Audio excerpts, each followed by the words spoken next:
Depuis l'aube de l'humanité, les hommes ont toujours repoussé les limites de leur horizon. Par terre, par mer, quelles que soient les conditions, quels que soient les moyens, ils sont allés toujours plus loin, vers l'inconnu. Restait l'espace, avec cette lune si belle, si magnétique, si intrigante et si attirante. Et le 12 avril 1961, un homme va accomplir l'exploit extraordinaire de partir en orbite.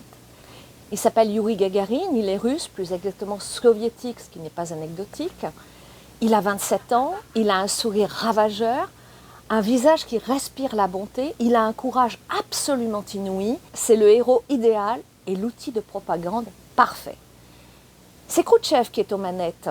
Alors Khrouchtchev, il ne faut pas se fier à son air débonnaire. S'il a pris la succession de Staline, c'est que l'homme est doué au moins dans l'intrigue et la ruse. Et puis, il y a le KGB, le très puissant KGB, avec ses espions et ses espionnes. Et Gagarine aura la sienne, totalement attitrée. C'est une femme évidemment très intelligente, comme le sont tous les espions. Elle ne le quittera jamais. Elle sera avec lui tout le temps, partout.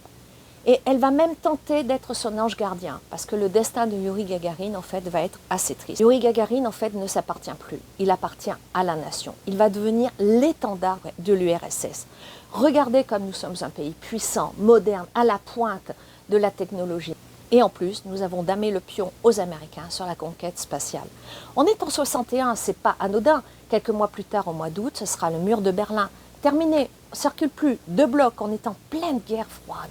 Et ce livre est absolument passionnant parce que Grégor Péan a eu l'intelligence de contextualiser le destin de Gagarine.